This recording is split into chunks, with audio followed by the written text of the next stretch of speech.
Benvenuti al terzo episodio del nostro podcast, Valutazione formativa e apprendimento nei percorsi duali, un podcast che fa parte del percorso di formazione rivolto ai tutor aziendali e scolastici coinvolti nell'apprendistato duale e realizzato nell'ambito del progetto Erasmus Plus Futures Skills for Trainers. Oggi, in questo terzo episodio, avremo con noi Maurizio Gentile per affrontare il tema della differenza tra valutazione dell'apprendimento e valutazione per l'apprendimento. Differenza apparentemente semplice, ma in realtà una differenza che ha molte decise e chiare complessità al suo interno, soprattutto nell'ambito della formazione professionale e nello specifico del sistema duale che affronteremo oggi insieme a Maurizio. Con me oggi ci sarà anche il collega Alessio che mi darà Saluto a tutti.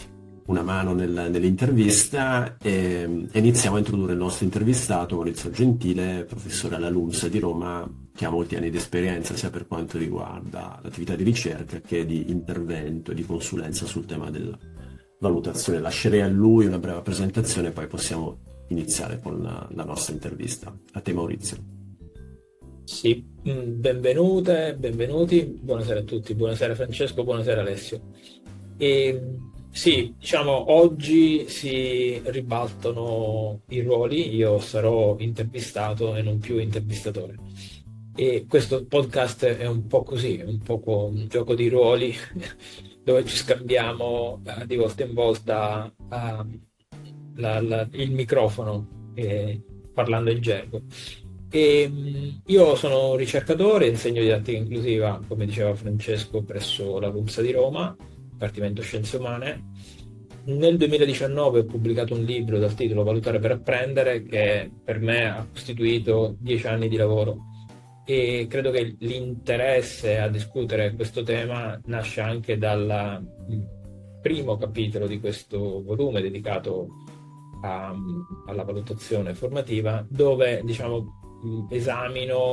porto un caso di valutazione formativa realizzato proprio nell'istruzione della formazione professionale. E da lì io ho capito che ci sono degli elementi trasversali al tema della valutazione per l'apprendimento, della valutazione dei percorsi formativi degli studenti, delle studentesse, degli allievi o degli apprendisti in percorso duale, e li voglio condividere con voi oggi, nella misura in cui mi sarà possibile rendere evidente tutta una serie di riflessioni e acquisizioni.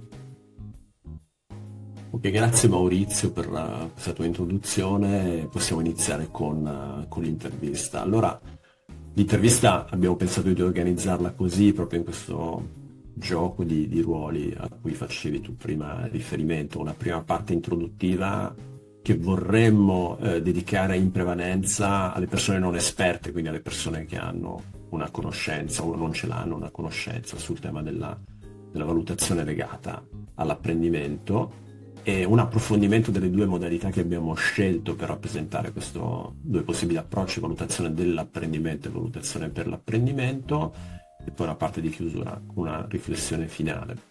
Quindi per quanto riguarda la prima domanda, mi sentirei di dirti: cerca di immaginarti un alieno che arriva su questo pianeta in cui ci sono delle cose che riguardano la valutazione e l'apprendimento, e cerca di immaginarti come quella persona che deve spiegare un po' di cose riguardo alla valutazione per l'apprendimento, quindi iniziare proprio dalle basi, dal punto di partenza. Quindi la prima cosa che vorremmo chiederti è proprio di dirci quelle che sono le differenze fondamentali, fondative tra queste due tipologie: valutare l'apprendimento, valutazione dell'apprendimento, valutare per l'apprendimento, e poi anche se riesci a spiegarci qual è l'importanza che entrambe hanno nella crescita e nello sviluppo dei nostri studenti, nello specifico poi degli studenti che frequentano i corsi di formazione duale.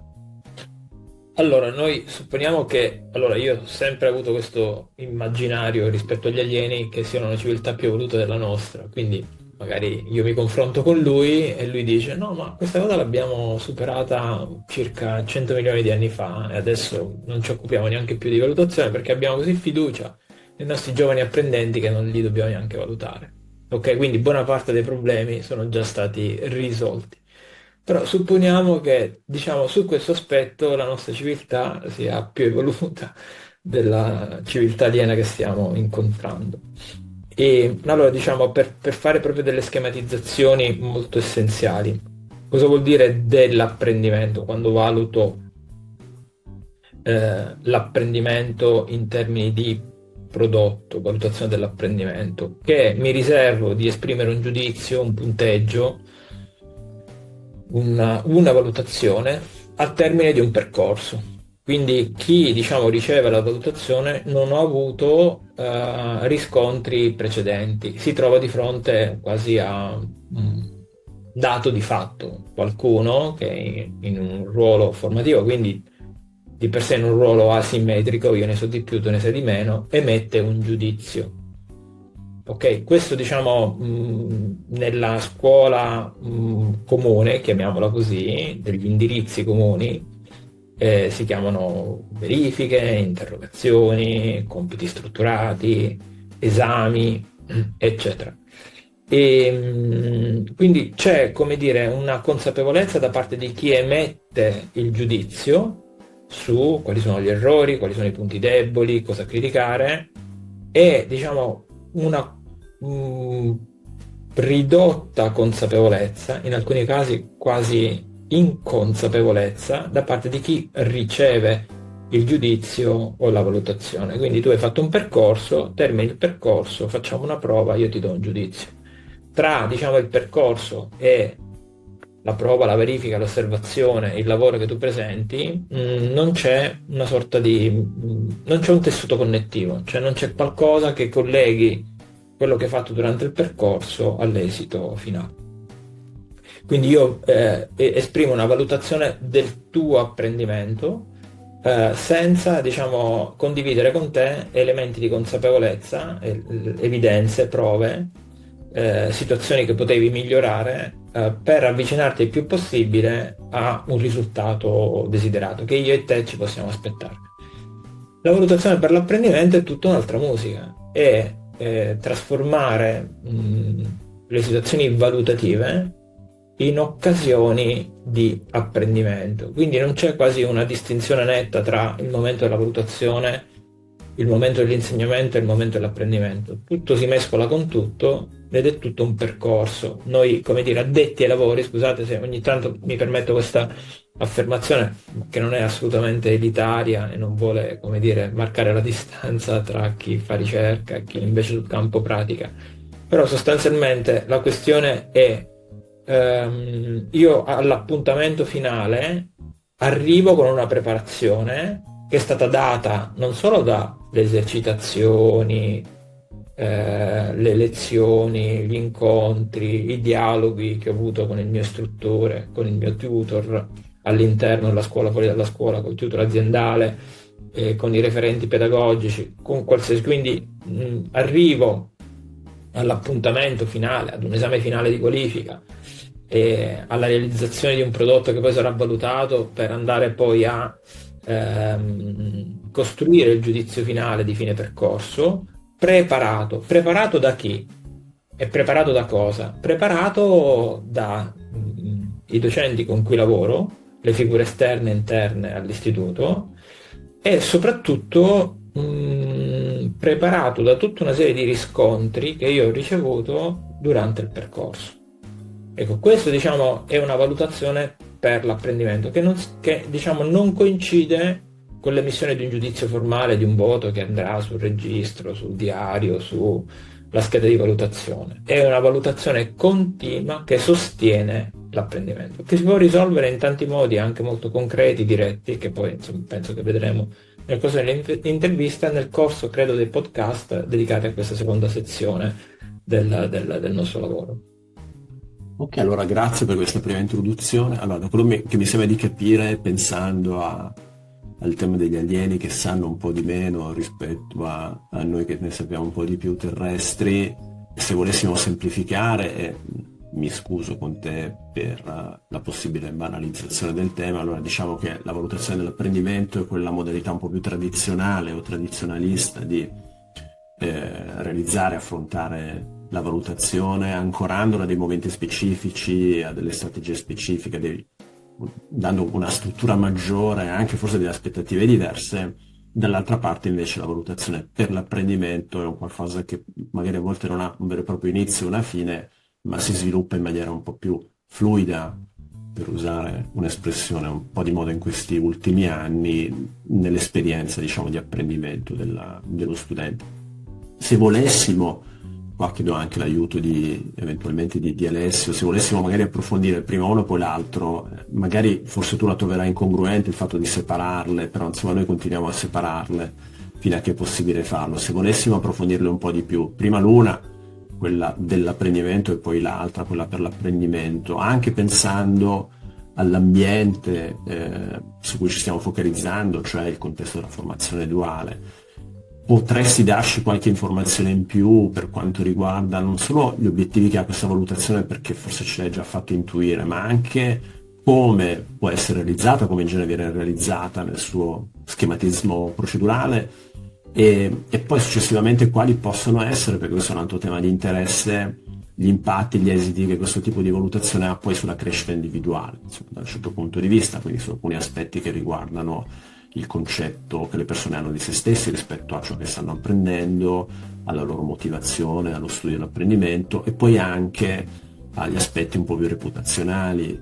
Da quello che ho capito, da quello che mi hai detto tu, la valutazione dell'apprendimento comunque, emettendo dei giudizi, formalizzandoli in qualche modo, ha un impatto anche sull'etichetta che si può appaiare allo studente stesso. Però ecco, se iniziassi ad approfondire un po' di più questa parte qua, saremmo già oltre l'ostacolo della comprensione di questa tipologia. Allora, diciamo, quando io ho un rapporto formativo con qualcuno che ne sa meno di me, un allievo, uno studente, qualsiasi, insomma, interlocutore, una situazione oggettiva di asimmetria, io ne so di più, tu ne sai di meno, no? Come se io rappresenti il mastro che a bottega accoglie i suoi apprendisti e gli insegna il mestiere, ok? Allora io come, diciamo, esperto di un settore, di un dominio di conoscenza, ho maturato dentro di me una serie di criteri che mi dicono che cos'è un lavoro fatto a regola d'arte, che possono essere molto specifici o molto, diciamo, molto di dettaglio, e che mi permettono nel corso dell'esperienza di vedere a occhio nudo le cose fatte bene a regola d'arte e quelle non fatte bene. Il punto qual è, Francesco, Alessio? Che se io questi criteri me li tengo sempre dentro di me e non li rendo espliciti, chi mi ascolta, chi lavora con me sarà sempre, come dire, alla mercé dei miei giudizi, sarà sempre molto dipendente e non svilupperà una sua autonomia. Se invece questa cosa, diciamo, la faccio vedere, la rendo visibile, la scrivo nero su bianco,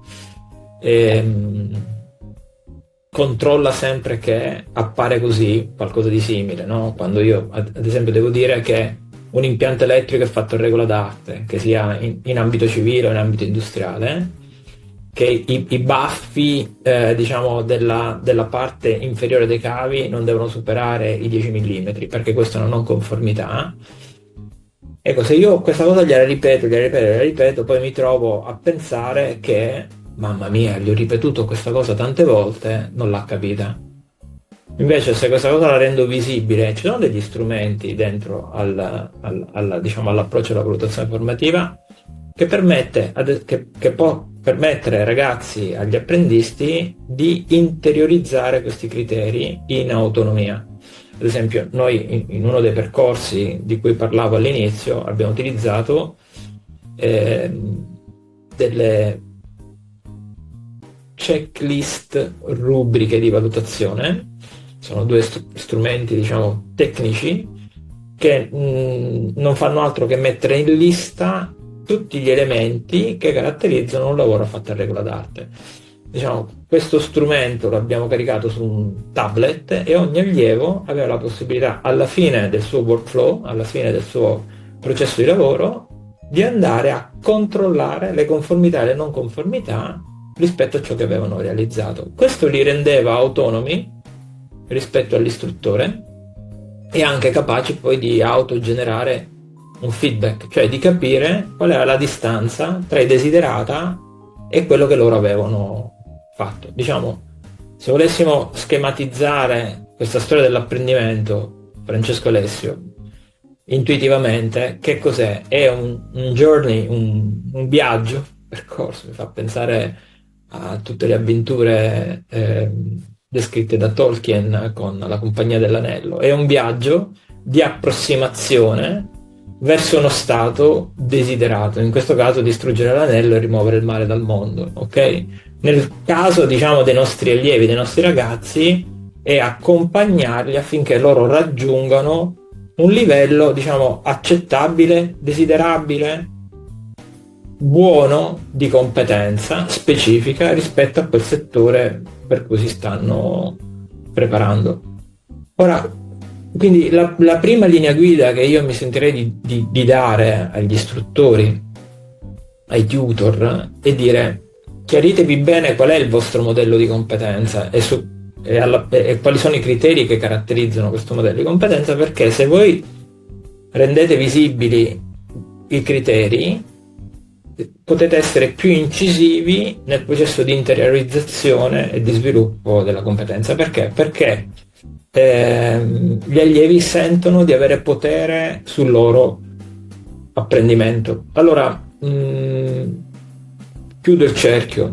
La valutazione per l'apprendimento, bene a chi fa bene a tutti, ma soprattutto fa bene agli allievi, perché gli dà tutta una serie di elementi con cui loro possono strutturarsi un'idea sicura di sé. Vabbè, ho fatto questo errore, però mi manca poco per evitare di fare questo errore, in quanto ho il criterio che mi dice se sono vicino o sono lontano a questo tipo di abilità che devo apprendere all'interno di questo processo di lavorazione, all'interno di queste fasi di lavorazione. Qualcuno me lo fa notare, lo commenta, me lo fa osservare, mi dà un riscontro e io, come dire, ho un regolatore di quello di cui ho bisogno. Quindi io credo che la valutazione per l'apprendimento possa creare identità più sicure, concetti di sé più sicuri, proprio perché il confronto non è binario, hai fatto bene, hai fatto male, hai sbagliato o non hai sbagliato. Il confronto è: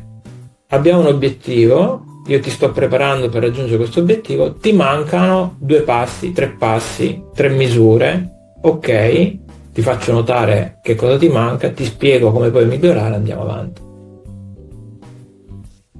Se posso, intanto è veramente bello sentir parlare Maurizio, perché ha semplificato diversi anni di studio, per cui è veramente importante. Questa distinzione non è una distinzione semplice da ascoltare, perché noi tradizionalmente veniamo dal modello della valutazione del prodotto, per cui tutti gli ascoltatori che in questo momento si stanno confrontando con questo tema sicuramente sono stati valutati sul prodotto e non sul processo, e soprattutto non su una valutazione come ci è stata raccontata adesso. E mi piaceva questo concetto del tessuto connettivo tra la valutazione e il processo d'apprendimento, e dentro leggevo su questa immagine del viaggio dell'anello anche lo spacchettare, cioè il prendere un prodotto finale e spacchettarlo in fasi di lavoro, in cui ad esempio un criterio di valutazione potrebbe essere il tempo. Nella esperienza nostra quotidiana il formatore dice: per fare questo prodotto ci vogliono 5 ore, e lì ci sono ragazzi che poi alla fine si barcamenano nell'ultima ora per fare tutto. Quindi probabilmente in quella valutazione dei vari passaggi, in quelle checklist che raccontava Maurizio, perché non dire al ragazzo: per fare questa cosa ci vuole questo tempo, per fare quell'altra cosa ci vuole l'altro tempo.